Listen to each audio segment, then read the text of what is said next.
Good morning and welcome to the Eclectic Radical. As always, I'm Chris Richards, the Eclectic Radical. My co-host today is Youri Smouter, the host of the 1+1 program on YouTube. And our guest today is Sam Carliner of The Left Voice and extremely prolific writer in other publications lately as well. How's it going, Sam? If you're asking me, good. If you're asking the world, not great. I always have to specify that myself lately. It's like I'm doing as well as I can if you consider the state of the world around me. Yeah, that is the qualifier these days. That's exactly how I felt. That's exactly how I felt waking up. Like I thought to myself, if I asked myself, how am I doing? I'm actually in a good mood. But the world and me being a journalist, okay, yeah, that's a whole nother story altogether. I've been thinking a lot lately, and this will get us nicely into the great realm of our topics today. I've been thinking a lot lately of a song from my childhood. When I was a kid in the 80s, a late 60s, early 70s hippie peacenik band called Peter, Paul, and Mary recorded a song called El Salvador, which opens up with the wonderful stanza. There's a sunny little country south of Mexico where the winds are gentle and the water's slow, but breezes aren't the only things that blow in El Salvador. If you take the little lady out for a moonlight drive, odds are still good you'll come back alive. Because everyone is innocent until they arrive in El Salvador. And in the morning, the natives say, we're happy you have lived another day. Last night, 1,000 more passed away. And it goes on and on. And we laugh because, the absurdism of the lyrics make you laugh on an uncomfortable level if you live in the first world. But these are the same events and patterns in the world that led Bruce Cockburn to compose another song from my childhood, If I Had a Rocket Launcher. So I just want to say that one of the repeated lyric over and over again in the song is south of the border.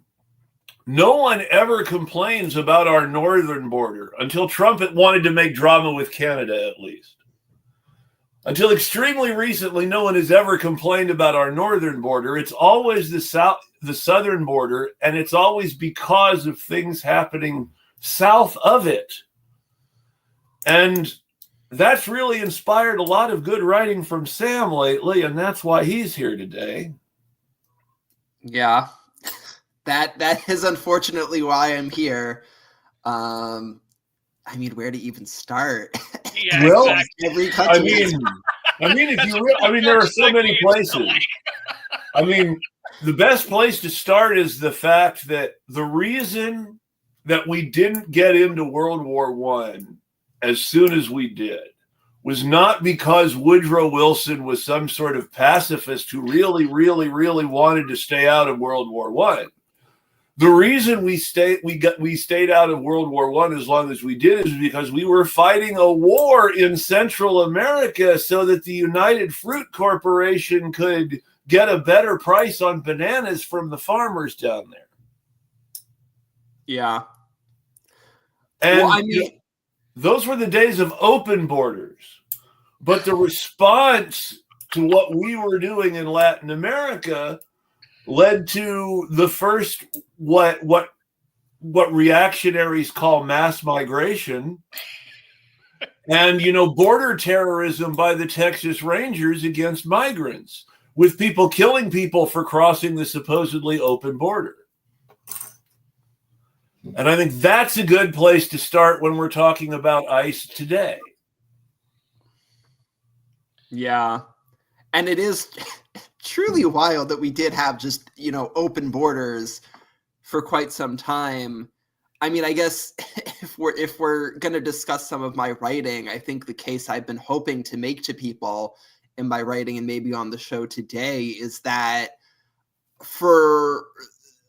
I think there's a very, very not clear maybe, but very strong link between the war on immigrants as we're seeing here domestically and an attempt to reestablish the Monroe Doctrine in Latin America in a way which is just going to lead to, I don't want to say just going to. Explain the Monroe Doctrine for folks who really have no idea of U.S. history. Yes. So I think it was 1823. It was 18-something-3. 23 sounds right, because Monroe was 8 years after Madison, and Madison was president for the War of 1812. So we're in the right range. Yep. So that it was a policy established, essentially, I would say the first ever real U.S. foreign policy, which essentially asserted that no one is allowed to interfere. Oh, sorry, what was that? Oh, I'm just my snarky moment where I said the first real U.S. foreign policy was we will pay extortion money to the Sultan of Morocco, and we will use it as an opportunity to tell the world we're not a Christian country. Fair. The first, maybe, a very foundational one, was the Monroe Doctrine, and essentially this idea that no one is allowed to interfere in the Americas, except, of course, us. At the time, exception, a very big exception. A very big exception at the time, right? The Spanish were the enemy. One more break-in, and then I'm going to let you go back. This, I will note that it is true that the Monroe Doctrine is just precisely the same sort of thing that Russia has demanded around its own borders in Eastern Europe forever, and which the world has said, fuck you, you're evil for wanting that. But the U.S. says, Monroe Doctrine, we can intervene whenever we want and nobody else can. And that's, rules-based order or whatever they call it. Yeah, I mean, a disclaimer to the conversation and any conversation about U.S. foreign policy, that any comment the U.S. regime makes is going to be something that they eagerly toss aside when it does not benefit their interests. I just think it's really... I think it's a really good shorthand for understanding all the problems in Eastern Europe and the Ukraine conflict is America insists on a Monroe Doctrine, but refuses Russia a Stalin doctrine. But if you really think about it, because as Sam was talking about how the Monroe Doctrine is the U.S. It is more or less like the U.S.'s first foreign policy. Yes. The Monroe Doctrine is also an extension of white nationalism, white Christian settler colonial nationalism, which is this land is all of ours, and we're going to massacre and brutalize any brown people that's in our way. Manifest destiny. Steal half of your country. Manifest destiny. And then you guys get the benefit of us dictating to you when you get to come in, when you don't get to come in. We're also going to tell you guys how to run your things and prop up the most far-right reactionary douchebags. And anyone who dares flee those countries, it could be El Salvador, it could be Guatemala, it could be Mexico, if they dare flee those countries in search of a better life because they've heard so much about this wonderful American dream that if you just work hard, you too will be a rich person. We're going to put you into a concentration camp. We're going to put you into jail indefinitely, and then just ship you back to the. With exceptions, with exceptions like MOVE, and when the LAPD accidentally blew up South Los Angeles, and the Battle of Blair Mountain. The big advantage that the U.S. has over other countries is the U.S. doesn't bomb other countries. It doesn't bomb itself. I mean, the U.S. doesn't bomb itself. So if you move to the U.S., you're not going to have an American bomb dropped on your head. Well, the people of Waco and the people of Move in Philadelphia would definitely. Well, that's why I put some exceptions. The exceptions were important. Okay. True. America is the land of exceptionalism. I often do forget that sometimes. that being said, sorry to interrupt, but I do have to ask this, Sam. So basically, in a nutshell, for anyone who has been sleeping under a rock, or any of our international audience, which is always quite puzzled by America's xenophobia obsession, but basically, America's xenophobia and stuff like Operation Wetback, which Eisenhower did, stuff like Clinton policing the border, even though he expanded the illegal immigration problem with NAFTA and exploiting Mexico and Central America even more. But that basically is American history in a nutshell when we do talk about the crisis of undocumented people. And the Texas, New Mexico, Arizona, and California Rangers, of which only the Texas Rangers still exist, were all specifically formed by white settlers to police the brown mestizo population of countries taken over after the Mexican War. And they were state volunteer agencies that were run kind of on a sort of pilot program for the KKK model. Well, yeah, can I just toss in? It's important to highlight.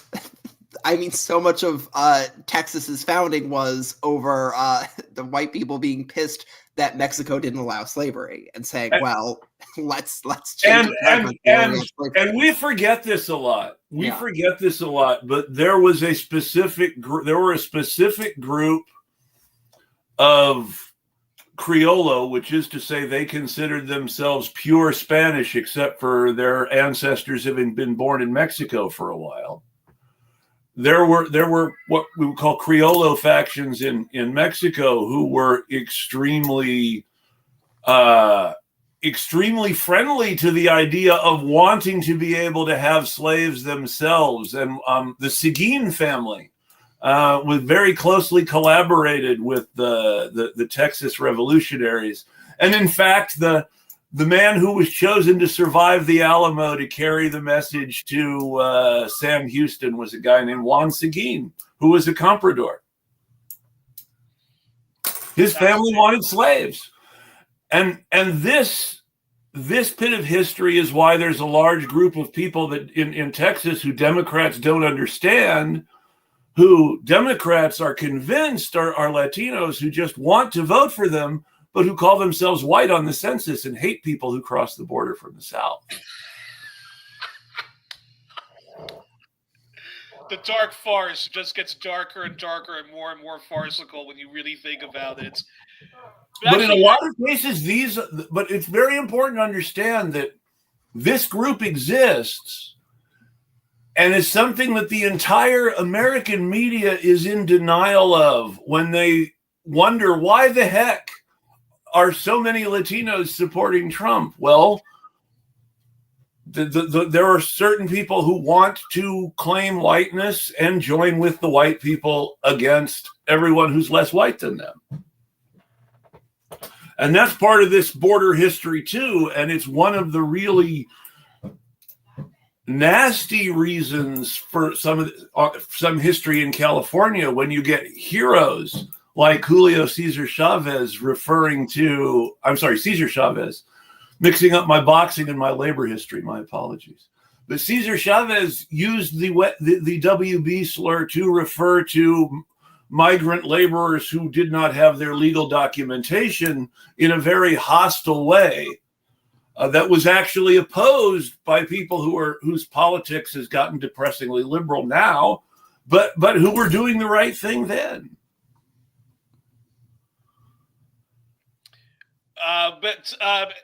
Well, actually, and now I've talked too much. So no.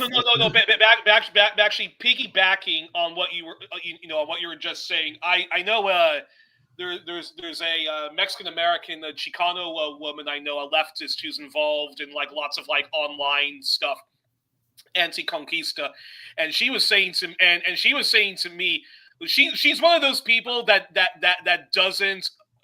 challenges the official history that Cesar Chavez was always this wonderful Latin version of basically Martin Luther King Jr. Yeah. Because when I was doing some research into Cesar Chavez, that kept popping up, the dark side, that he actually was very hostile against illegal immigrants from his own community. But she says that it's actually even worse, that there was, of course, the United Farms Workers and both, Mexican Americans, those who are legal and those who were undocumented, Yes. that he basically came in, took the advice, basically took credit of other people's work, Yes. would shove people aside and be there on the cameras, both him and Dolores Huerte. And she was saying that because of COINTELPRO and because of the really savage oppression of the Latinx left, not just the Young Lords, but the whole Chicano movement. She says that she knows people who, if you talk to them privately, they'll all say that Cesar Chavez was an evil human being. Dolores Huerte is an evil human being. They're not just a misleadership class, but they're actually a grifter class. That's as much in the conversation we got into. But there's always been this bizarre thing going on in not just in American politics. You see this everywhere when it comes to xenophobia politics, where you have the legal immigrants, the people who came here legally and worked their way up and so forth, engaging in that kind of xenophobia. Then you have the whole model minority myth, and many will engage in that. And then you have those who came in legally and so forth, but basically engage in that disgusting kind of xenophobic politics because they also think that this is the way of them being accepted into hostile white societies. And of course, the lighter your skin is, and if you are white from, say, El Salvador or Chile or Argentina and so forth, they'll, happily engage in that. And that's where you get pieces of shits like Ted Cruz and Marco Rubio. Correct. Good morning, our colleague Jamari. I can't talk. Jabari Media is in the house. Yeah. All right. So, Sam, sorry we sidetracked on that. You're good. Yeah, I mean, if we want to talk about immigration, I will say, it's always been bad. I feel like it's getting worse. No, and I think, another thing I've tried to take up in my writing is I think part of why it's been getting worse is, we've been seeing since the 90s, especially under Bill Clinton, build up in militarization of the border, closing of the border, restrictions on immigration, and a severe repressive apparatus to enforce that. That said, I would not say we saw the full-scale war on immigrants that we're seeing now because the U.S. had other wars. It had countries in the Middle East and South Asia to invade. People have soured on that because those were clearly based on lies, got a lot of people killed. I would like to say that most people soured on them because of all the Iraqis and Afghans and people abroad who were killed. It was mostly over the amount of Americans killed, but still, that caused a lot of people across the political spectrum here to turn on that. But capitalism is a system that cannot live without war. And so the question is, what is the next war going to be in this context where people across the political spectrum have soured on war in the sense that we know it? And here is where we see, I think, the Trump administration, and it's worth noting this has been bipartisan, but I do think it is particularly a strategy of the Trump administration, is saying, okay, well, we can keep the war apparatus going, and justify foreign interventions. If no, this isn't a war, this isn't the U.S. fighting another country, this is just the U.S. being, taking very specific, very intentional, strategic military actions against drug cartels, which also happen to be terrorists and which are linked to immigration. And so in that regard, what we see is, I would say, more of a domestic war right now, the justification of increasing the role of the military domestically, needing to recruit more people to the military and fund weapons and surveillance companies more, under the pretext of fighting immigration, which is violent and dangerous, and trafficking drugs, all bullshit. But that is the line that works more with an audience that has somewhat soured on foreign intervention, but not really from a perspective that actually imperialism and the racism and xenophobia and violence inherent to it is the problem. And of course, someone showed Trump clear and present danger at some point, and he decided that it was time to start blowing up Venezuelan fishing boats or migrant boats and claiming, hey, we're getting the drug dealers for you, while killing who knows who for actually doing who knows what. Well, did you see J.D. Vance's tweet? I got to pull it up. No, it's so sick and gross. I bet. Yeah, he tweets killing cartel members who poison our fellow citizens is the highest and best use of our military. Yeah, I saw that. It receives 40,000 likes after just 1 hour. And I want to really think about this again, because we are taking the word, assuming if we choose to believe these were actually drug dealers blown up by the Coast Guard. Which I don't, but I understand the hypothetical you're painting. We are choosing to believe the same people who told us all these guys they sent to a prison in El Salvador were members of this same Tren de Aragua gang that they say they blew up. Mm-hmm. And, this Tren de Aragua gang, people that we sent to El Salvador, turned out not to have gang affiliations. So if ICE is that bad at identifying gang members, is the Coast Guard better? But the hilarious thing is having actually it's interesting that you brought up Venezuela, because I just had the two editors of Orinoco Tribune on the show Friday night, and we were revisiting, the topic of this supposed Venezuelan gang, and Jesus was saying to me that this gang, it was a gang. They did do they do stuff that gangs do, but it's not at all on the level of savagery or even on the level of influence. It's nothing at all like the Colombian drug cartels, the Mexican drug cartels, and even then,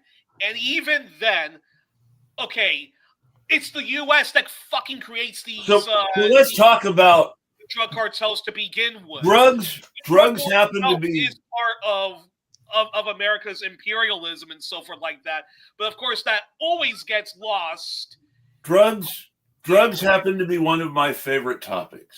And the reason that drugs are one of my favorite topics is there's so much capitalist and foreign policy bullshit that goes into the history of drugs in America.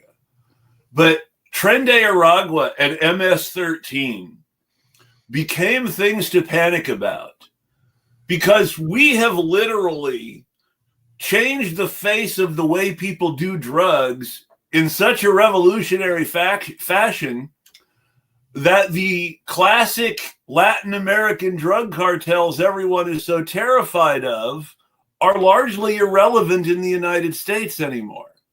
And the reason they're largely irrelevant in the United States anymore is because the drugs of choice now are no longer cocaine and heroin, but methamphetamine and fentanyl. Cocaine and heroin come from Latin America. You have to grow the shit somewhere and bring it to the U.S. Meth and fentanyl come from the trailer park down the road where a chemistry professor got cancer and needs to pay his family's bills. We all saw that TV show. It's not that long ago, folks. How much actual... I don't think you're giving proper credit to Big Pharma. No, and that's fair too. But I'm talking just solely about illegal drugs at this point. If we want to talk about legal drugs, then the biggest opium grower in the world is a company called Bayer that's based in Germany, and owns massive opium fields in Tasmania. And they're famous for aspirin and heroin. Well, not so much for heroin anymore. They don't talk about that as much. But they grow all the legal opium that then gets sold to people like the Sacklers. Now, also, that whole Sackler thing, as much as I hate to sound like I'm letting billionaires off the hook for anything, I'm not saying the Sacklers aren't crooks. They did lots of illegal shit. But the whole opium panic was part of a precursor to what we ended up getting post-COVID, and which was accelerated by COVID, which is basically, getting people weaned off their health care and forced to go out and work sick. We don't want people to have pain medication. We want them working even if it hurts. Because if they're drugged while they work, we might be liable for something. Well, and that's the big word now is liability. It used to be, well, we think if people, because they don't care about worker safety. In the days before worker safety regulations, German industrialists gave German factory workers schnapps on the floor to keep them working like 20 hours a day. And it was an article of union and socialist solidarity in 19th century Germany to leave after 10 hours and go to the beer hall instead of continuing to work an extra 10 hours and taking the schnapps. But also important to say, because when we talk about the opiate crisis, and I think a lot of journalists, even the best on the left, were also guilty of recycling a kind of a half truth that yes, people who are poor and can't afford their painkillers then went out and committed crime. It's simpler than that. It's simpler than that. I've said this so many times. No, but what I'm trying to say is that the real cause of the opiate crisis isn't even some drug cartel in Mexico. It really was just a bunch of assholes of like big pharma that intentionally made OxyContin addictive. It's worse than that. It's worse than that because this is still just like the version people want you to believe. So the real problem is that in 1926, for no reason other than prohibitionism, the United States made medical grade heroin illegal. Now, when the United States made medical grade heroin illegal, the next 40 years from 1926 to 1960 something were filled with big pharma cranking out these shitty designer drugs, some of which you were probably prescribed when you were younger. Demerol, Dilaudid, all these funky sounding opiate clones that don't work nearly as well as anything good, are supposed to be less addictive but may or may not be, and cost a lot of money. Because there is no pharmacare and there is no single payer. But not just that. It's not just that. They're more expensive. It costs more to get the ingredients for Dilaudid than it takes to make morphine or codeine. And funnily enough, most of our pharmaceuticals actually come from that little colony that the U.S. still has, Puerto Rico. Now, that's a whole nother story. Yeah, exactly. Well, I feel like I could get to that. Please. Well, no, just to backtrack a little bit on the question of this supposed drug trafficking boat in Venezuela, which I don't buy for a second that it was that. Most likely it was migrants escaping to wherever, from wherever. Or being trafficked, not necessarily escaping, but being trafficked. But either way, let's work with the hypothetical that what the U.S. is saying is true, that this was a drug trafficking boat. The strike on it is still such an escalation, which essentially signals this is the U.S. policy. this is what we're going to say is happening in terms of drug traffickers are terrorists, and we can do whatever the fuck we want to address that, wherever the fuck we want to address that, with as much force as possible to address that. And every single country in Latin America and the Caribbean needs to take note that these are the rules now. Clear these are the power presentation. dynamics. What are you going to do about it? Well, not reestablishing the Monroe Doctrine. You can chime in that I can bring it to Puerto Rico. Mm. But what you were saying is also true, and also to sort of connect it to what you were talking about with the whole bullshit war on terror and lighting West Asia more on fire than it already was. So if you so think about it, and I'm not minimizing how awful 9/11 was or how awful any terrorist attack is. It's an awful, horrendous thing. But that being said, think of the logic of these crazy imperialists who are mostly the cause of their, of the thing they claim that they're fighting against. Just imagine for a moment that, okay, so think about this. In Italy, there was a period of time in the 80s and the 90s where the mafia, the Cosa Nostra, was doing horrific shit. They were murdering journalists. They were blowing up judges. They were murdering lawyers of people who were prosecuting them. All very, very horrific stuff. Kidnapping the kids of witnesses to stop them from testifying. The original book that the Denzel Washington movie Man on Fire is based on. Is set in Italy during that mafia era, and the transition to Mexico is an entirely racist thing Hollywood did in the second version. The first movie stars Scott Glenn and Joe Pesci.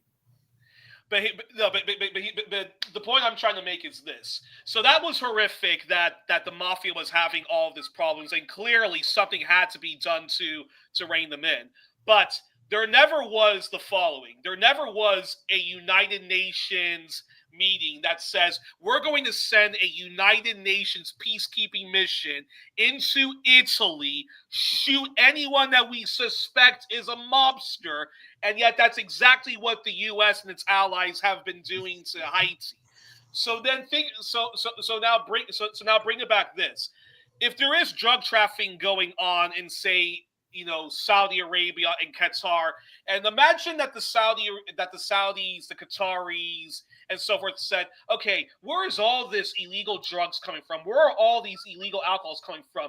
You know what? I think it's coming from the 5 boroughs of New York where the 5 families are. You know what we should do? We should go to the United States and go shoot boats that we suspect are carrying drugs and alcohol that's coming into our country. And yet that's exactly what the United States has done with the drug war and what the United States has done with the war on terror. That any country basically, forget sovereignty, forget any basis of, international law or even stupid shit like law enforcement working with one another. It's just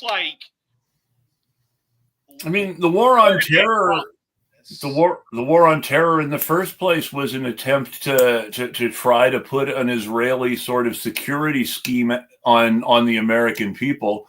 And you used to hear Bill Maher trying to sell it to us all the time on his TV show when he would say stuff like, we just need to understand that things are more like Israel, where occasionally something's going to blow up, but our guys will get the terrorists every time.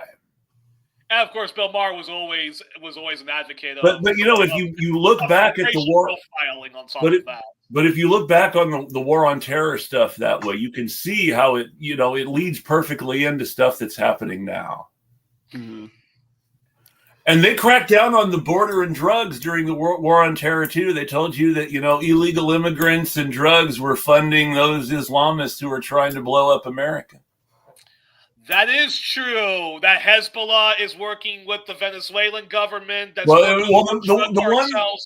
one that they U.S. with illegal drugs, so they can then take over and make us into a communist. They were into the term they liked was narco guerrilla or narco terrorist, and and what they were doing is they were going off the convenient fact that groups in Colombia and Peru used to extort the drug dealers for money in order to not kill them instead of the government.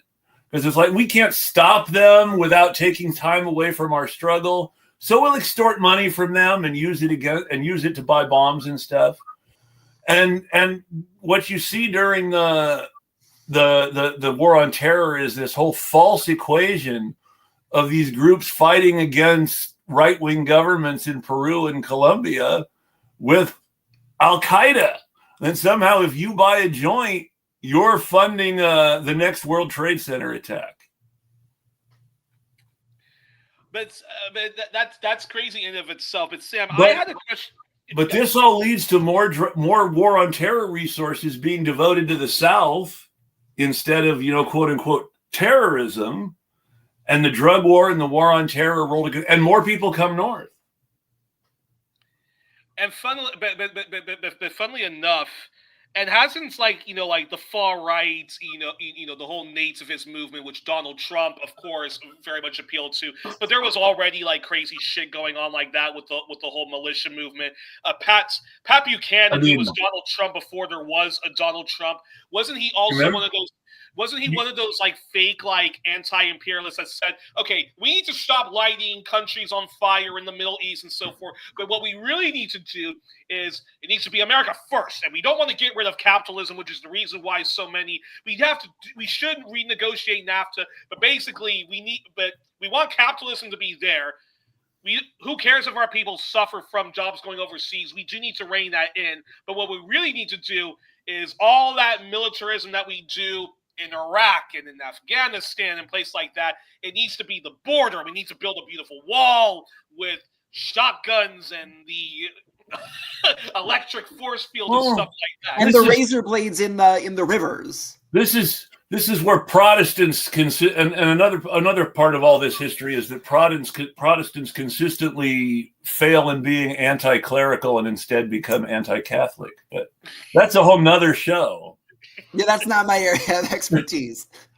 But it's a fundamental, as weird as it sounds, it is a fundamental piece of historical context for why all these white evangelicals on the southern border hate immigrants from the South that can't be ignored. Well, I did want to take it back to Puerto Rico because a big part of the Monroe Doctrine was that it established the U.S.'s first colonies, basically, in territories. Yes. The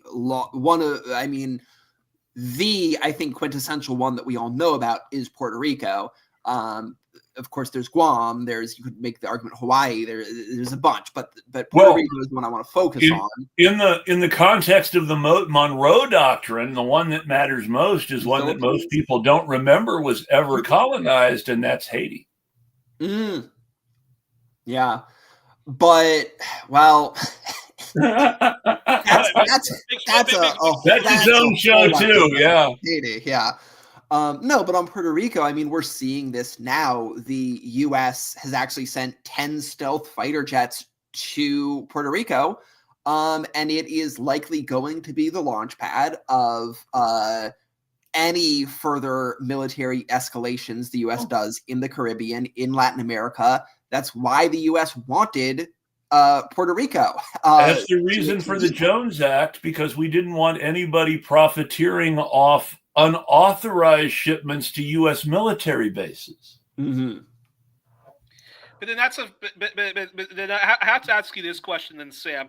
Now, the attacks on undocumented people. Now, I personally don't give a shit like how people get into countries. Like, dude, you want to go I'm to pro whatever open country, borders. like what can I say? I'm pro illegal immigration. Like, I really don't give a shit. I want to illegally get the fuck out of Belgium and go move to an English speaking country. That's another topic for another day. But can you talk about this? I just have to make a joke though. The reason you're able to function in Belgium as well as you are is because the Flemings and the Walloons won't speak each other's language, and it might as well be an English speaking country. Yeah, but when you're a child, like in between that unhappy marriage, it's very annoying, especially when I only speak English. No, I understand. But Sam, I wanted to ask you this. Okay, so I don't give a shit about like illegal immigration, but okay, let's concede the point. Okay, we get it.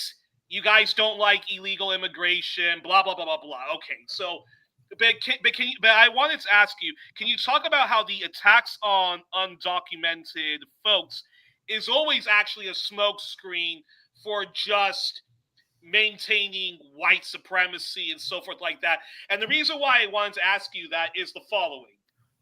Because we see many people we see many legal immigrants being swept up in this, in this whole war on, getting illegal immigrants, out of the country. And in England itself right now, everybody was always like, okay, yes, we need to stop like illegal immigration and so forth. But Nigel Farage has taken that argument to a whole fucked up level where he talks about we need to have net zero immigration. Well, and he even talks about that we need a whole moratorium on even legal immigration. So well, I want your response on that. ICE just raided here in the U.S. ICE just raided a Hyundai factory in Georgia, and they arrested all the perfectly legal people that Hyundai had brought over to the U.S. to train the American workers and get everything set up. Yeah, I mean... And we want to bring manufacturing back to the U.S. allegedly, but we're going to have our immigration cops sweep up all the people helping us do it. Well, no, I think this is super important. The U.S., part of NAFTA was that all of the industrial jobs were sent overseas to countries with no labor. Yes. Yes. And just in super extreme levels of exploitation and precarious work were the driver of economic growth under neoliberalism. The U.S. now does not want to be involved in an international system, but it does, in order to keep having capital accumulate, it needs to find a way to recreate those precarious labor conditions that it had in other countries. Yeah. There's two ways it does this. One is by essentially nearshoring or friendshoring, which largely relies on maquiladoras in Mexico, which the U.S. benefits from because it essentially uses the threat of the border militarization, intervention, military intervention to fight drugs to say, hey, Mexico, you are going to just totally agree to whatever labor conditions we fucking want. These maquiladoras are going to benefit our economy, and there is nothing you can do about it. I work for a manufacturing company, so that means 90% of our products are made in Mexico or China, and the 10% that we make in the factory that I work in are made from parts that come from Mexico or China. Mm-hmm. Well, and I think that's the first important point. But the second point is, okay, if we are going to build up industry within the U.S., it can't be with unions, which is why if you look at where they're looking at the big investment in rebuilding things, it's in right-to-work states where unions are incredibly weak and have been the most attacked. And for the longest time, the issue of immigration was they wanted immigrants, but they wanted immigrants who are constantly working and living under the fear that if they organize their workplaces, they could be deported. So they'll put up with worse conditions. Now, what Trump is doing is... Tyson chicken, folks. That Tyson chicken sweep. Agriculture, industrial, meat packing. There's a very famous Tyson chicken sweep in Trump's first term where they busted like the entire workforce of the plant. And it turned out that the entire workforce of the plant that got busted and deported had just coincidentally successfully unionized and won a huge lawsuit against Tyson. And then they got deported? What a weird coincidence. Sam, continue on with the point you were trying to make? Sure, yeah. No, so I think now what they're doing is, okay, we need Americans working these jobs. We're going to deport all the immigrant workers who have been working precariously in these jobs, and Americans are going to have to work these garbage conditions with no unions or labor protections. And if they complain, well, guess what we've conveniently been doing through the war on immigrants, normalizing the use of the National Guard in domestic politics, which historically was the force that they would deploy when labor was most militant. They would have the National Guard going and shooting at workers saying, fuck you, we're not putting up with these conditions. Didn't I say something about the Battle of Blair Mountain earlier? You did. We're talking about the National Guard. That's the battle. But of course, there were more. So I forget what your question was, but I think I maybe answered it. Whereas, well, there's a racial component which I didn't talk about as much. Exactly. But and that's the so when right-wing grifters and whatnot, talk about how they're only against illegal immigration and people are stupid enough to fall for it, isn't that always a smokescreen for just a war on all immigrants and so forth? And the U.S., like when there was Operation Wetback under Eisenhower, which was supposedly only going after illegal immigration, many people who were documented and citizens of the U.S. got swept up in that, and were just deported back to Mexico, even though it was a completely alien country to them. Their Spanish wasn't that good, but it was just a completely alien country because they had been born and bred and worked and had assimilated into the United States. The whole DACA thing. The whole DACA thing is just a replay of Windrush in the UK. The difference is, and this makes Windrush worse, they had every right to become citizens on demand because they had immigrated from a Commonwealth country. And deporting anybody back to Jamaica was like a total violation of everything that the Commonwealth was supposed to mean. But on top of the fact, we're talking about people who are essentially Cockney and have grown up in the East End of London all their life, and you're culturally sending them to the Caribbean when they've grown up Cockney. That's a very big change, even if it's the same language. But Sam, I want your response on. I want your response on that because like I said, living in Belgium, we're literally like right next door to England. So the only like English speaking news you get is the BBC and so forth. So I follow a lot UK politics. I have a lot of comrades there, and for me, I just thought it was so fucked up where the immigration debate went. So it was all about so the EU was the scapegoat of all of the problems in the world, and even though all of those EU migrants that the Nigel Farages and the Boris Johnsons would bash were never in the UK illegally because they were members of the European Union. But Britain always wants special treatment and so forth, so you always need way more bureaucracy to immigrate to the UK and so forth like that. And then when the referendum was won and the Leavers won, I always thought, okay, at least I won't have to hear any more about Jeremy Corbyn's non-existent anti-Semitism, and I won't have to hear any more about immigrants being the cause of all the problems of the UK. But now, no. The far right and their stupid lefty supporters managed to find a way to still make immigrants a problem. And now Nigel Farage has taken the debate from, we don't just need to get out of the European Union, we actually need to get out of the European Court of Human Rights. Suella Braverman has been talking about how we need to rip up the International Treaty on Refugees. And now the debate has gone to the point where Nigel Farage and people who want to be like Nigel Farage in the Conservative and Labour Party have said, you know what? We actually need a moratorium on immigration. We actually need net zero immigration, and that's legal immigration.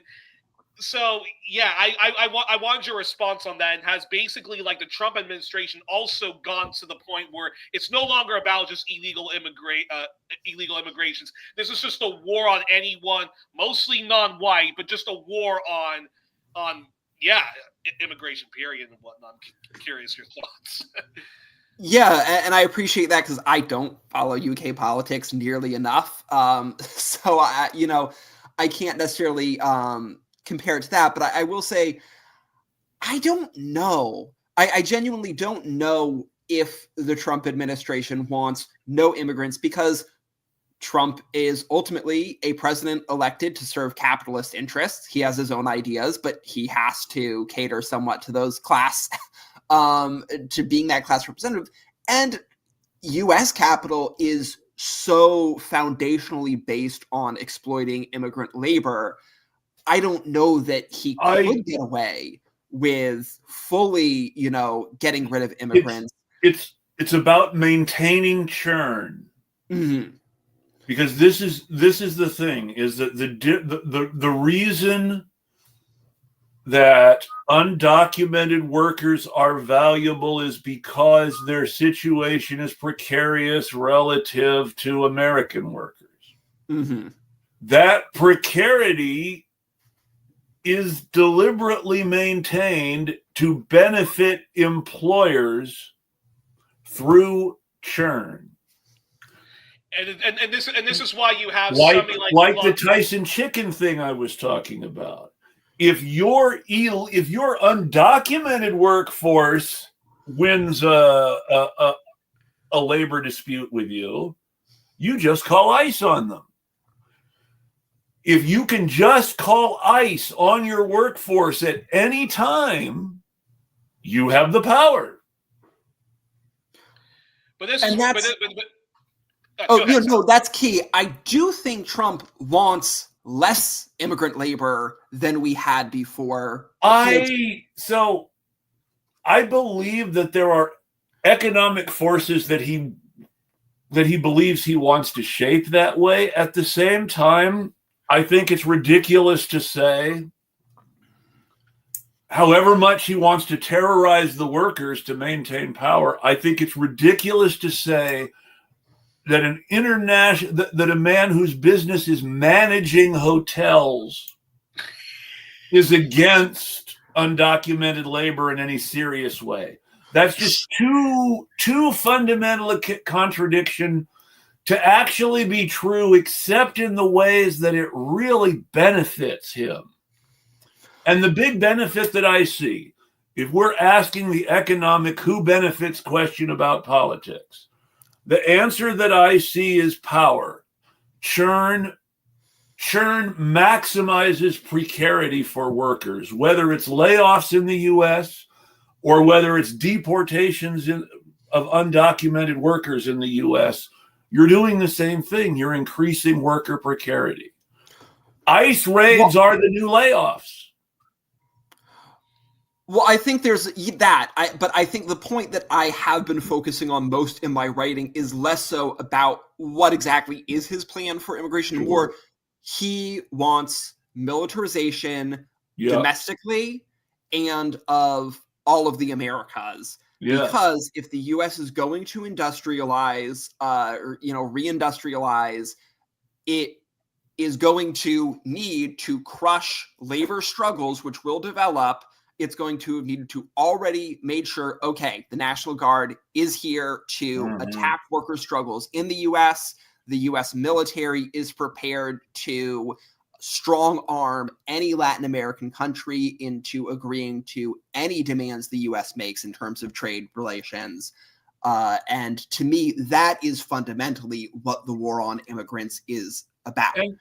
And that's why we see the Trump administration threatening to send ICE to Chicago, where the majority of people working are the majority of Latinos in Chicago, at least the last time I looked at the census, were, Puerto Rican citizens of America who have every legal right, according to the formal laws, to be in this country. And yet, and we saw this in Trump's first term, and we've seen this in other, there has been a very heavy effort for years to label Puerto Rican people as quote unquote illegals, along with actual immigrants.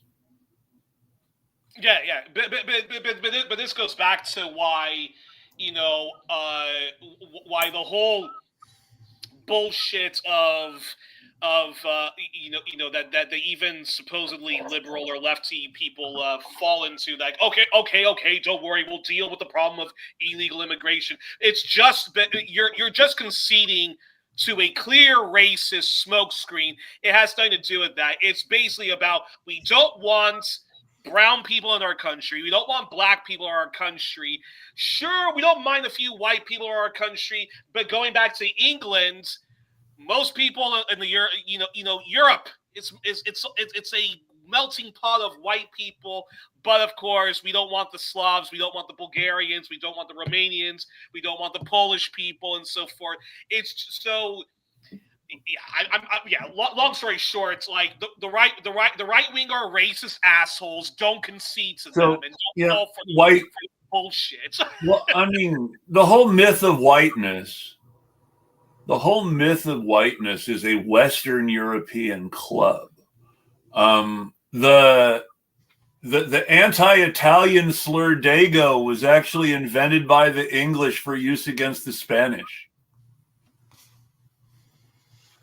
In fact, every anti-Italian slur was used against the Spanish by the English before Americans started using them against Italians.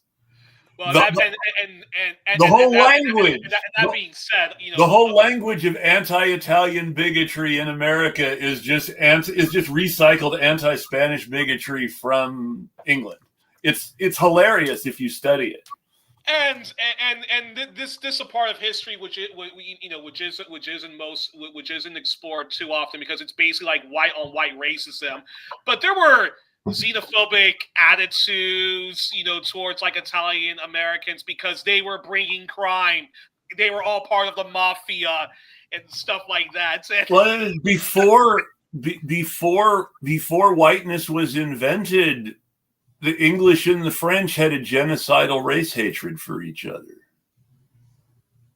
Let's not forget that. Whiteness was in part invented so that the Western Europeans could stop killing each other and enslave more black and brown people in the rest of the world. Unfortunately, Sam, I believe, has to go soon. So Chris, but before you ask one or two last questions, let me ask this question then to Sam. The calls to abolish ICE. Again, I think that's a great thing, but shouldn't that be part of a larger thing about abolishing the police and America's state like the CIA? I'll let Sam answer first. Sorry. Oh, you're good. I mean, I'm pro. Yeah, I think that, well, there's different demands that I think we can be making. I think we should be calling to abolish ICE, and that's more popular. It's people are reminding that ICE sucks. Now, part of it is they didn't want to remember that when a Democrat was president, but let me give some people the benefit of the doubt that maybe this time they'll learn a lesson. I think abolish the police. I'd say open the borders. But I also think, and I think this gets into a question, we do need to, I think, find a way to win over workers who unfortunately are very chauvinist. That does not mean conceding to their chauvinism or to their racism. We should maintain strongly left internationalist demands. That said, I do think because so much of the war on immigrants is an attempt to attack all workers, there do need to be demands that essentially highlight this. For example, jobs or guaranteed work for all, regardless of immigration status. Quality housing for all, regardless of immigration status. Essentially unite the ranks of the working class, immigrant and U.S. born, with demands that say, hey, actually, we live in a place where we can accommodate, we can accommodate the migration that we are seeing that's being fueled by U.S. intervention, by climate change. And the only way we can accommodate that and also have workers in the U.S. who have been so fucked over for the longest time get the things, the quality of life that we deserve, is if we unite our ranks, immigrant workers and U.S.-born workers, so that we can organize more powerfully together. And also workers in other countries where, because of NAFTA, because of neoliberalism, jobs were sent there, so that these workers would be incredibly exploited and no jobs would exist for Americans? What if actually the workers of these countries team up together and say, no exploitation, no dissolution for anyone? What if, radical idea, what if auto workers in the U.S., Mexico, and Canada organized together? Mm-hmm. Yeah, I think a regional unity, because the way the supply chain works now, yeah, putting on my I work in a factory hat temporarily, the way the supply chain works now is even if something is made, quote unquote, completely in the U.S., like some of the cars that still come out of Dearborn and Detroit, it's not made the way it used to be made. You used to have the assembly line in Dearborn and every part was put together in the Ford plant, no matter where else it was made. And a lot of those parts were made down the street in the other Ford plants. Nowadays, the person building the truck is a contractor for Ford and GM and Toyota that makes trucks for all three companies on the same site and stamps them as they go out the door, and the parts all come from Mexico and China. So the Mexican workers who make the parts and the Chinese workers who make the parts and the Mexican and Chinese shipping workers and the American dock workers should all be working together instead of the American dock workers selling out to the military-industrial complex because the longshoremen really, really, really, really love defense contractors. But Sam, isn't that the big problem? Is that while the kind of Bernie Sanders AOCs of the world and others in the who are frontline in like the union movement, isn't the problem with a lot of them is they just want, okay, let's just fast track the undocumented in here, but we still just want a nice piece of the capitalist imperialist pie, and not radically thinking, okay, workers of the world unite, let's stop the exploitation that is capitalism and imperialism and the race of capitalism. Isn't that the problem why we're still stuck in this rut where we only have the abolished ICE and not the radical roots of the fact that, going back to whether it's El Salvador, whether it's America's exploitation of Mexico, imperialism is the root of all evil, and you can't have, and imperialism is the highest stage of capitalism and so forth, correct? Yeah, I mean, I don't have much to add. You summed it up. No, I would say, I mean, a demand that we have to, a slogan really, but it's not a demand, but a slogan that I think has to be normalized and has to be deeply believed, not just said as passing, but deeply believed in how we analyze all organizing is the working class is one and without borders. We are an international class. We will only win our demands by fighting as an international class against the capitalists who are an international class. Exactly. And, we saw this in 2016 in ways that people don't want to remember that were overshadowed by Russiagate.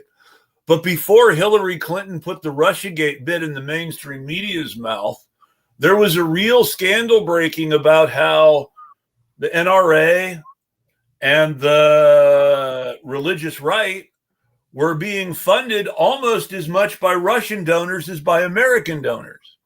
Not by Putin or the KGB or any of all these other scary words, but, just Russian billionaires giving to the same charities as American billionaires because they meet at the same parties. So you have massive amounts of Russian oligarch money going to exactly the same institutions in American politics as the American oligarch money.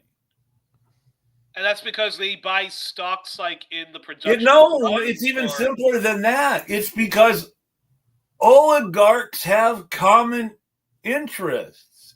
None of the oligarchs anywhere in the world want to have the idea that God thinks you should be free from human authority. I mean, because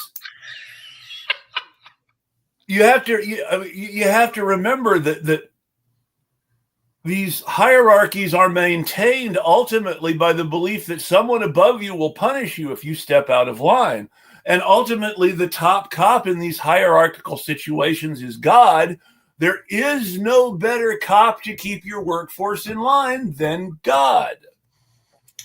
This is why they used to actually host the Salvation Army at rallies and Ford plants, because this really fired everybody up. Wow.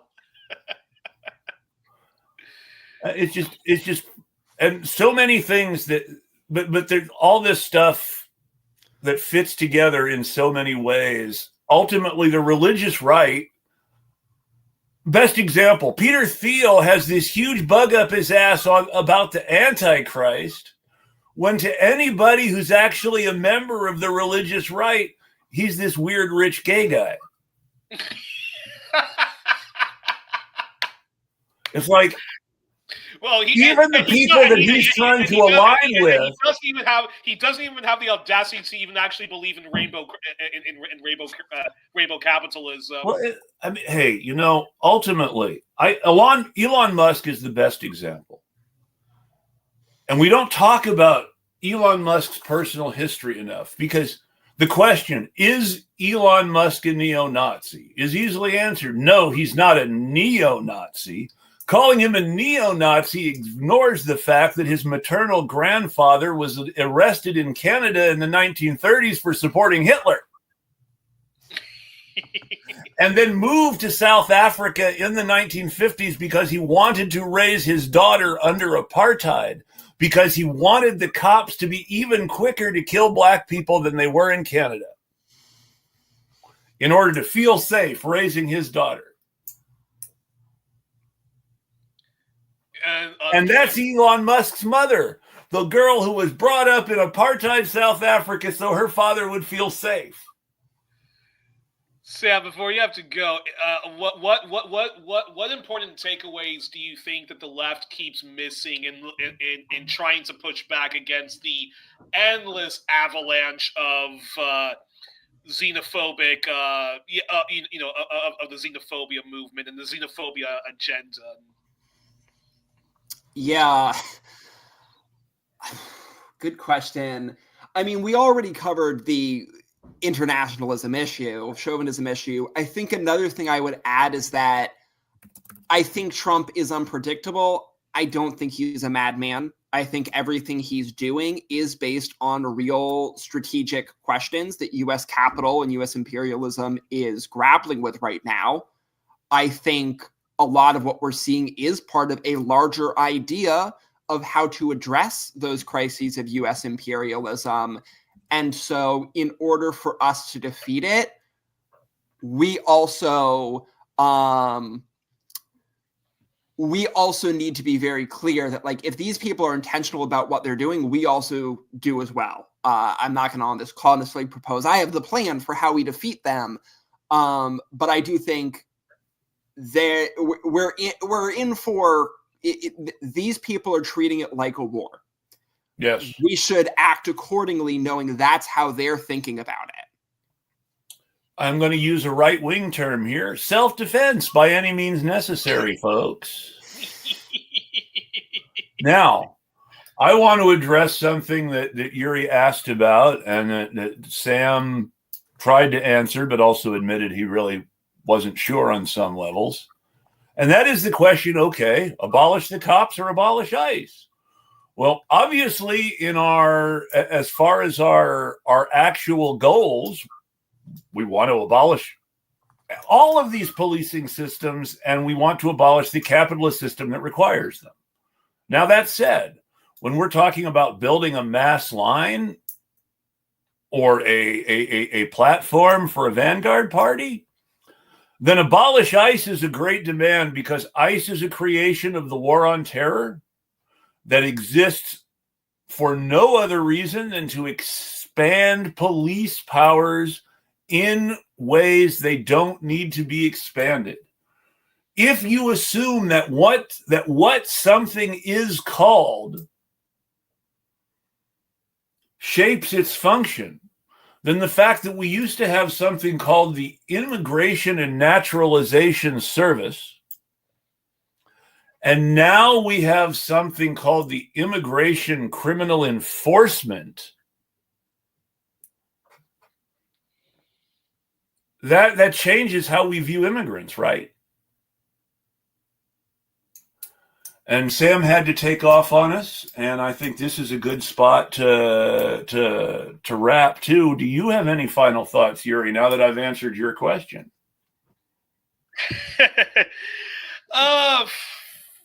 Well, I will just say I am, part of me is, part of me is, well, I'm quite baffled at how easy it is that people fall for this nonsense about illegal immigrants and stuff like that. Because it's not just in the U.S. and it's not just in Britain. In Canada, Pierre Poilievre is talking. He wants the government to scrap the temporary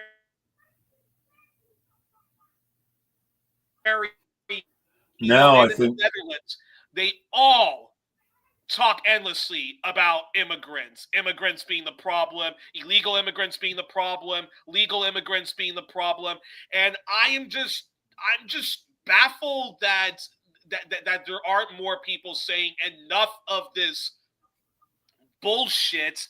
Doesn't it make you miss the good old days where if somebody from Quebec was complaining about immigrants, they meant English speakers?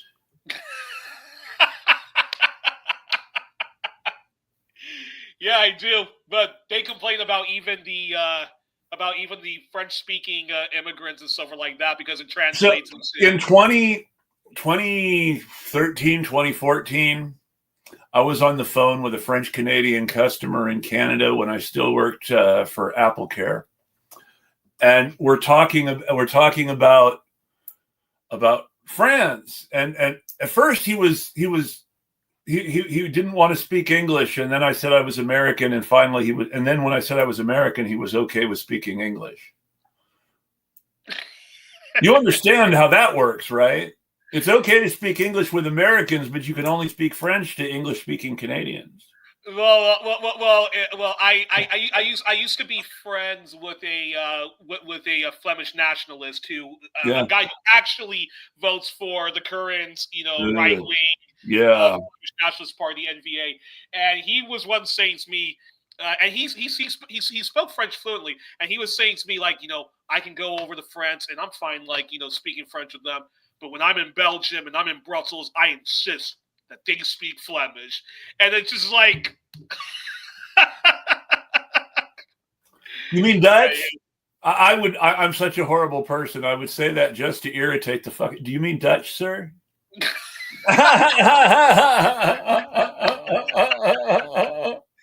Anywho, that's my favorite. But that's still my favorite bit of national chauvinism in the history of the world, that the Dutch-speaking Belgians chose to call Dutch Flemish to reject the other Dutch speakers. Well, hey, so what I was saying was, hey, those Dutch Calvinists were apparently very, very mean to their Dutch Catholics that felt the need, like, it was worse than that. It was worse than that. No, to be part of you guys. Have you read the history of the 80 Years' War? No, in detail? No. So the 80 Years' War, the uprising against the Spanish, starts in Brussels. And the leader of the uprising against the Spanish, though he ultimately did become Protestant before he was assassinated for political reasons, the leader of the uprising against the Spanish is a French-speaking, culturally Spanish Belgian nobleman who grew up as the favorite flunky of the Emperor Charles V. And he led the fight for freedom against against Spain and Austria, while being a French-speaking Austrian citizen who was culturally Spanish, and not even becoming a Protestant until the last few years of his life. Well, changing subjects. I'll tell you something interesting. Now, in the U.S. I would say this about the U.S. and England and other English-speaking countries. I never understand the irrational xenophobia, because any immigrant, legal, undocumented and whatnot, they all assimilate very well into the United States. What? And so, of course, some do maintain their language.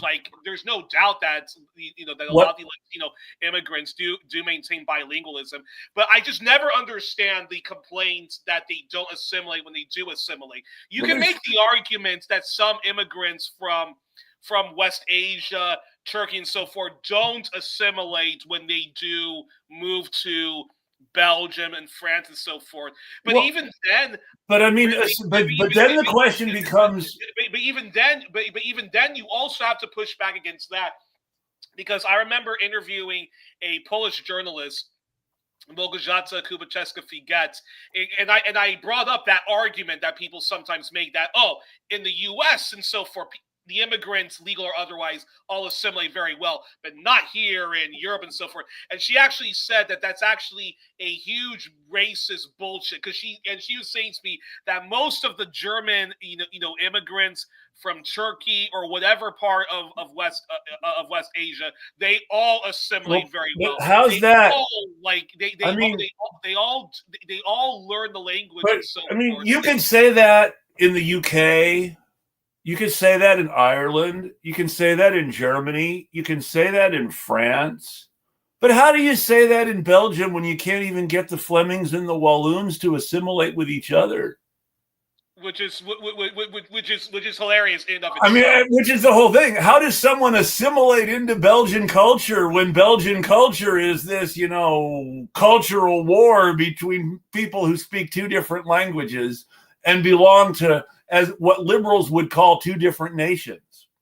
Because let's remember that Belgium, that usually is just like two white people squabbling. Because if you're an immigrant, let's flirt with this with the whole stupid racism that goes in. But if you're an immigrant that goes, if you're an immigrant from a French-speaking country and you go into Belgium and you go into Wallonia or you go into Brussels, you basically assimilate with it, but you don't get involved in the stupid language wars. Yeah. The hilarious thing is this: Flanders, if you go to North Belgium, if you go to Flanders and so forth like that, they actually, like the Netherlands, they all speak enough English to make to make it an official language. But the problem is, because of the xenophobia and because of the language wars, they have to do stupid things like make laws where you can only speak Flemish in order to get a job, in order to get a house in Flanders.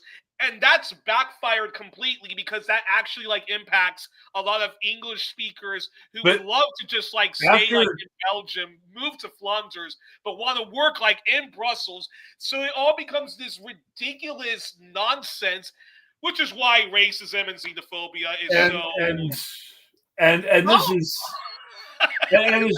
And to take us back to the topic of xenophobia, this French Canadian I was talking to, after he had decided we could be friends because I was American and not an Anglophone Canadian, we're talking about stuff, and he says he doesn't like how Anglified the French have become. That the European Union has put too much, has corrupted French with English, and that the only pure French left in the world is in Quebec. I would tell him I only wish the European Union was more Anglified. But it's just hilarious, because he literally went on this baby rant about how French, his mother tongue, had been corrupted in France by the bastard English because of the European Union. And it's the only place in the world where French was spoken pure by real French people was Quebec City. Well, to add even more, they're really a French Canadian when they get snippy about the fact that there's an English speaking neighborhood in Montreal. And then what's even more funny is if you talk to people from France, they all completely make fun of the way the Walloons speak French, and when they hear Quebecers speaking French, their response is, "What the fuck what have they done to the language?" But here's another funny thing about the absurdity of xenophobic politics.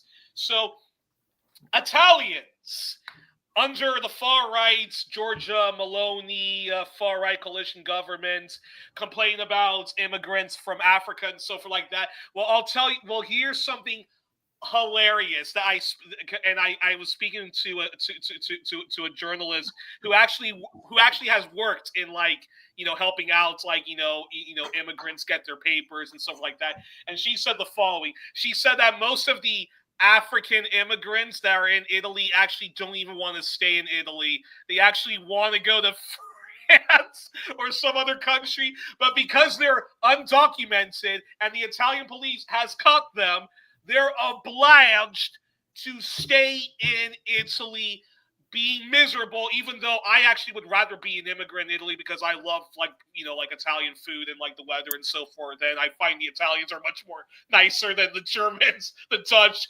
Belgians, French, and the Eastern Europeans all put together. Oh, I mean, unless you're Albanian or Roma, I guess that's true. Well, that's what unites all the far right wingers and all of the and all the bigots in Europe.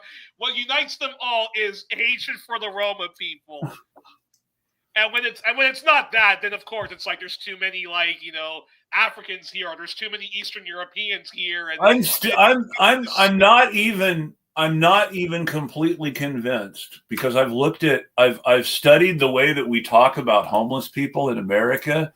And I am completely convinced that a lot of the American prejudice against homeless people is at least 3/4 baked in these gross old European prejudice against the Roma. Oh, very much so. Which is a whole another can of worms, in together because Romophobia, anti-traveler attitudes and so forth. It's even called an acceptable form of racism. I even read a book by an academic who's involved in Roma politics and pushing back against Roma politics in both England and Ireland and across Europe. And he wrote a whole book about how Romophobia is the last acceptable form of racism. Well, when they did their nasty little humiliating pogrom against Roma citizens of some of the cities that the Ukrainian National Guard controls in the places they were fighting over, they were doing the pogroms, just posting this stuff on Twitter and making jokes about looters like it was war stuff and not a pogrom. Unbelievable. And I'm actually, you know what? I'm really glad you brought that up because in the European left, and even during the glory days of the Cold War, when most of Eastern Europe, except for Greece, was under communist dictatorships, that was still that was always an overlooked topic, is the institutional racism of Romophobia. And you still, even amongst the supposedly best of the left, them recycling one racist argument after another about Roma people. And and it's and again, half the slurs against the homeless: they steal, they're criminals, they use drugs. It's just rehashed anti-Roma slur, which is hilarious. Which is hilarious in and of itself, because, and by the way, well, I'm so glad you brought this up, because this is something that really pisses me off about xenophobic racism and so forth. Is the following. And this goes back to England, and we can even, include Ireland, because their far-right movements are also gaining an ascendancy. So, okay, It's awful when it's awful when anybody is a victim of violent sexual assault, muggings, and so forth like that. But let's go into the xenophobic mindset. Okay, you're angry that some undocumented person did this crime, but are you telling me that you guys are only going to be rioting and so forth if it was an undocumented person, and if this was a white, born and bred Englishman, Irishman, you guys are not going to riot and so forth? This is what's so grotesque about xenophobic politics, and I just can't stand it when the left doesn't push back against it. When they just there's something that I've noticed in history, and it's something that I've noticed in history again and again, and that is, if a black or a brown person does something quote unquote horrible in America, it is very easy for society to sort of ignore vigilante justice being done. Before trial, before prison, before all that stuff. This is why we have lynchings. This is why, even though they weren't quite brave enough to make it about actual black people, this is why the movie about a lynching, the Oxbow incident, uses Mexican workers as the people accused of the crime, because they wanted to make it clear, even though they couldn't make the movie the way they really needed to, they wanted to make it clear that this was about people who weren't white being targeted on purpose. Whereas, if somebody who is white is quote unquote lynched, it usually happens after he's been arrested and convicted, when he's in jail or prison. It's like Lee Harvey Oswald was shot in police custody. Derek Chauvin was knifed in prison. Jeffrey Dahmer was knifed in prison. Nobody was talking about lynching these guys before they were arrested. Or even and the only people who were pissed enough to do anything about it in these cases were people who were in prison. Or there's in case I have a friend who's a Mormon. So when you're talking about like white vigilante justice against other white people, I have to think about Joseph Smith Jr. Well, when I talk, there's the only good example of white vigilantism that I'm really familiar with is the Boston Vigilance Commission, and of course the Boston vigilantes were integrated. Because it was Frederick Douglass, of course, who gave us the great line, well, if we really want to make the Fugitive Slave Act a dead letter, we have to make a few dead kidnappers. But here's something. Now that's a good. Now, I want to say this for a moment. I'm going to go to how you can support the show if you want to. But this is my final thought for our topic, because we're talking about something very similar to fugitive slave laws. Frederick Douglass said the only way we can make the Fugitive Slave Act a dead letter is to make a few dead kidnappers.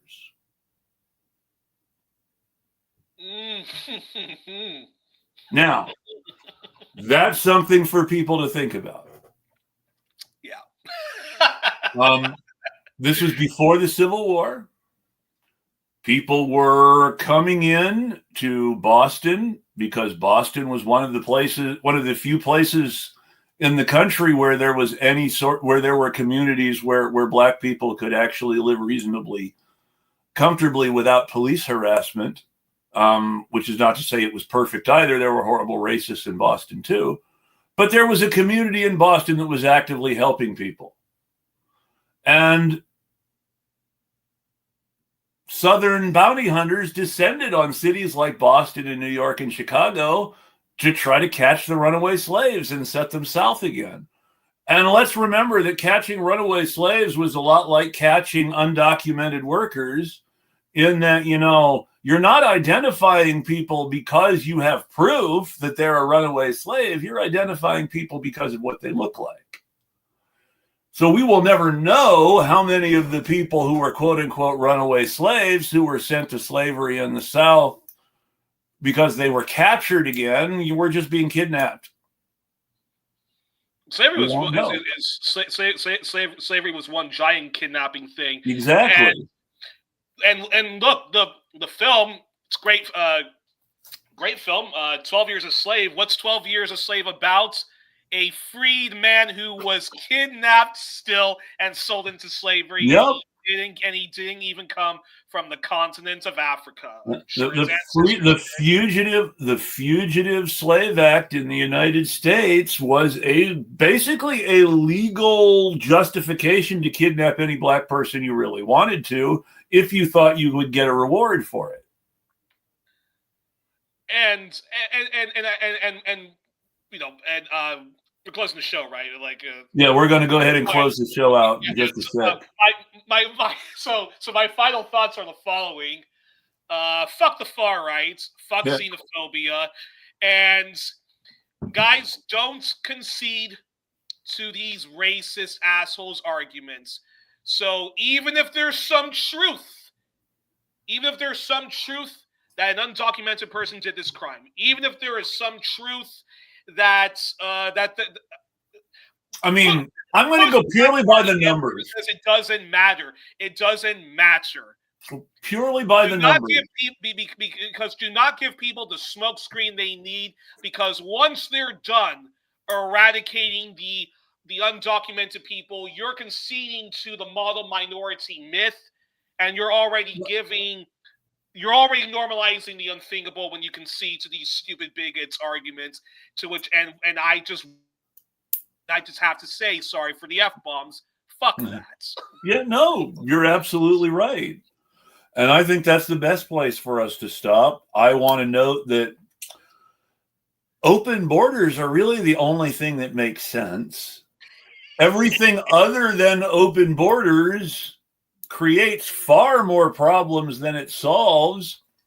And most of the things people are scared of happening because people immigrate from somewhere else are, bullshit. Nobody, when I read a horrible news story about something an illegal immigrant did to some white girl, my assumption is that the girl's father did it and the cops are covering up. That's actually more likely by the statistics. Just to think about it, folks. And that's this is really the nightmare that a lot of this other scary stuff is supposed to make us not notice. Kids are an oppressed class, and the way we allow adults to oppress children then gives the government a license to oppress everyone else using the same arguments we use to justify oppressing children. If you support our show, if you want us to be able to have conversations like this one often, please mash that like button. Subscribe to the channel. I'd love to get up to 700 subscribers. That would be nice. If you would like to do more, share the content. Join the Patreon. Become a patron. The link is here on the channel. Eclectic Radical at Patreon. If you want to make a one-time donation, Eclectic Radical at PayPal. And in the meantime, thank you, Youri, for joining me. I'm also really glad Sam was able to join us for a bit today. And until next week, folks, when I will be back again with a discussion of how the media gets you ready for shit that the government is going to pull later, I'll tweet at you. Good night, good luck. Always great coming on the program.